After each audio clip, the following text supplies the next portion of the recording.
Hey, Skeletal Wish here.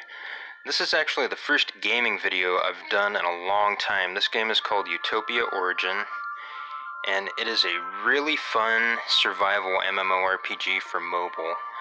I don't know if it's available on PC or if it will be. All I know is this is the most fun I've had on a mobile game in a long time. Probably the most fun I've ever had playing a survival game. I think I'd even rank this above Minecraft. And though you can't go around and build structures and buildings anywhere, there's a lot to the game. There's livestock, mounts, pets, and for the most part you have to tame them all yourself. You make a certain type of food that they like, and you feed it to them. Well, first you have to hit them with a club. It's kind of violent, and you stun them, and then you feed them their desired food, and then you slap a collar on them for a pet or livestock, and a saddle for a mount. So, this is my hearth, and you do not start out with one. There's a tutorial at the beginning, but it doesn't go over a whole lot of stuff, so I'm going to explain a little bit. It does not tell you how to make a hearth. So at the top right here, where it shows that water skin, here at the top left, there's a white glove, and this is all the stuff that you can make without a facility. Go down here to Hearth and Tribe, and the first thing is a hearth cornerstone. You need 100 stone and 100 wood, and this is what allows you to actually make your hearth. You can slap one down anywhere there's not already one, and the hearth stone allows you to teleport to your hearth at any time, and you only need to make one of them. So that's kind of nifty. And that hearthstone requires stone and orbs, and since it's nighttime I can actually show you how to get orbs. These imps, they only come out at night, and they drop orbs and sometimes various other things. Usually those are called wisp flames, I believe. That's just wisp. And the orbs. And the archers usually drop arrows. That one didn't. But anyway, my character is getting hungry. Up at the top right, next to the crafting menu, there's water, and it looks like a little stomach there. That's your hunger and your health. So, this would be a good opportunity to show off the first method of cooking. This is the first game I've ever seen that has more than one method of cooking. There's two. The campfire allows you to cook stuff regularly like you would in RuneScape or whatever, basically any MMO, and you just cook it. A simple cook. I made a steak. But this, a cooking pot, allows you to actually make recipes. And it's pretty nifty. Like, if I take this wheat, which can just be picked up, and the steak, combine that, and you get beef bun. Now you can go down here. There's the beef bun, and it recovers 70 of your hunger.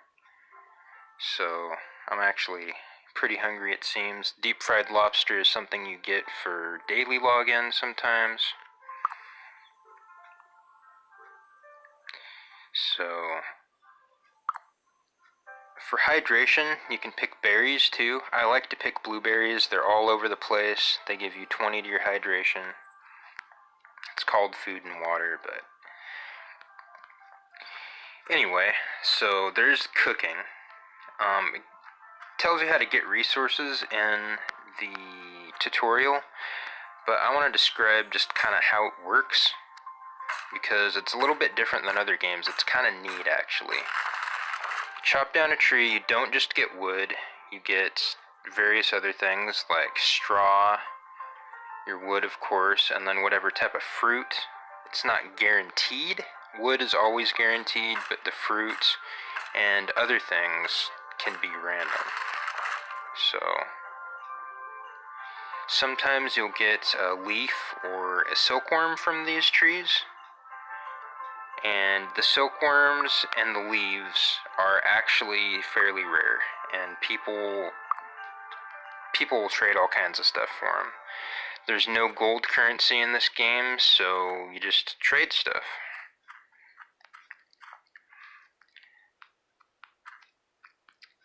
On the hearth, this little thing with shields around it is what you use to upgrade.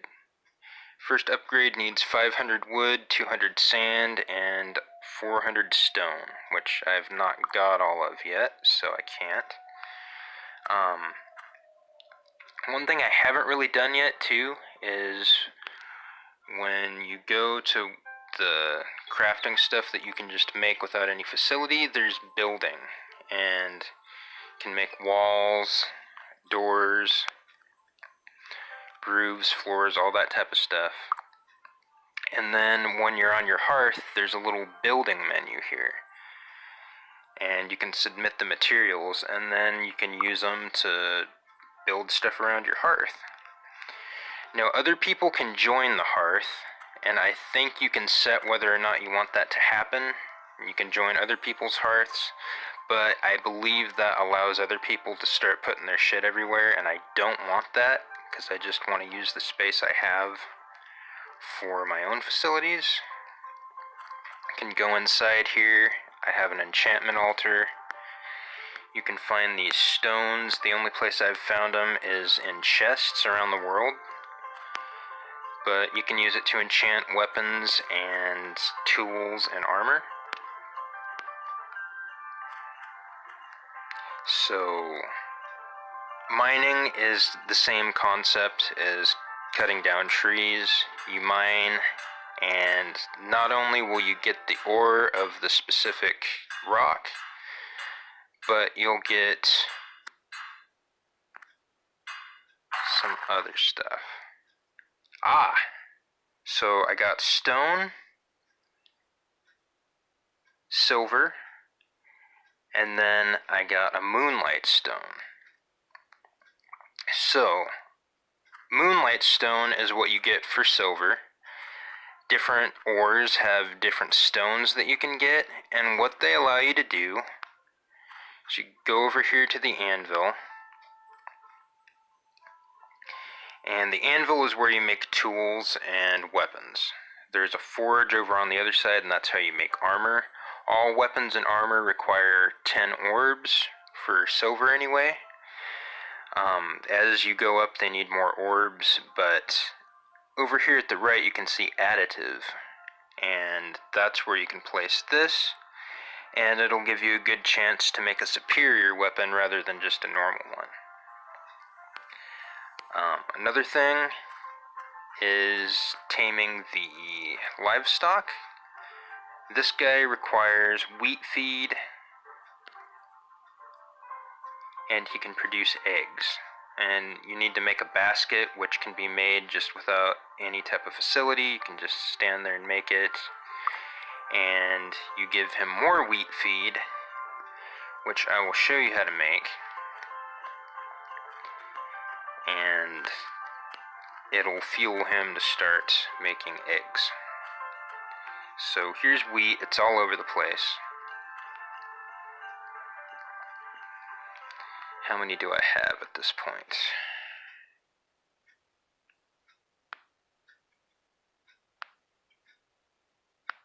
2. So I need 3 more wheat, which I can just get right over here. 2, 3. Blueberries, those are always good. This stuff all spawns in the same spot, so it's easy to get. Now the workbench, other than making your other facilities like the furnace for smelting, You can make the cooking pot, the forge, the anvil, but you go over here to items and you can make the feeds. Now the feeds are what you use to tame usually the livestock and the pets. For mounts, you usually need to make a couple of feeds or so and then add another item, and then you go over to the cooking pot and make a specific feed for a specific mount. So the mounts, go here to pets. This little guy, I believe he's a combat pet. I actually didn't tame him. You get him for your first top-up bonus for 99 cents or more. Then there's the mounts menu. This guy is a real nightmare to get. You need feed that includes chili peppers, which are kind of a rare resource. They spawn in certain spots, but their spawn time takes forever. The first thing that you're really around is a brown horse, and he's easy to get. All you have to do is give him a carrot. Then there's the blue horse, is the second most common. They're all over. You actually have to make feed for him, or if you buy credits, you can purchase a blue horse for only 30. I tamed this guy. That was a little bit of a headache as well, but the red horse was just terrible. It's worth it though. He looks really cool, and he's fairly fast. Next thing we're going to move on to is I'm going to talk about fishing. And fishing is pretty simple. You can go to these little piles of clay, and not only will you get clay, but a lot of the time you'll get earthworms. And then earthworms can be used as fishing bait. So we'll go over here to the water. And one thing that you can make, and you need to be at a workbench for it. You can see anything at any time, any of the facility's products, but you actually have to be at the facility to make the things. Go down here and there's a boat. 50 wood and 20 hide makes a boat. I don't have mine on my hotbar, so I'll set it. Must have passed it. Here we go. Okay, so there's the boat. Now you have to be off your mount, and then you can set it in the water. And this, not only can you fish off of it, and you don't have to be in a boat to fish, you can fish on the outskirts as well, but this is also how you go about finding other islands and explore the world. So what you have to do to fish, you have to make a fishing pole first, and I'll just show you. You don't have to be at a facility to make it. And you need 20 wood, 1 tendon, and 1 iron bar. Tendons can be obtained from killing cows. So, equip your fishing pole, and press the earthworm. Oops. And then you start fishing. And it's a little bit redundant like RuneScape. You just sit there and you have to wait for your character to catch a fish. Different regions yield different fish. And here I know you can catch tuna. I've caught lobster. I think I caught a king crab. And of course it can all be cooked. Some of it is needed to make feeds for mounts.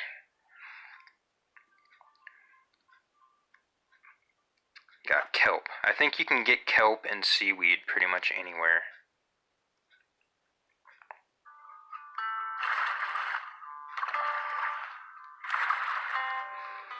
Just to take this back to the shore.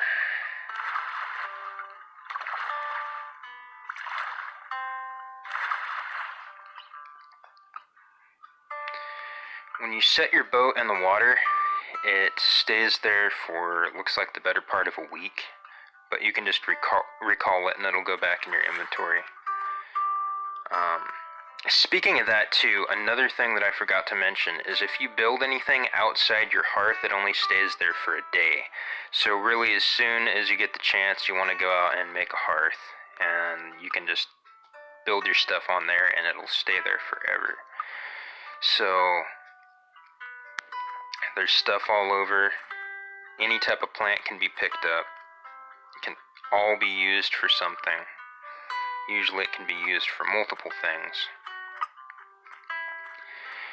But anyway, that's just kind of the basics of Utopia Origin, and it's just a really fun game. There's so much to do.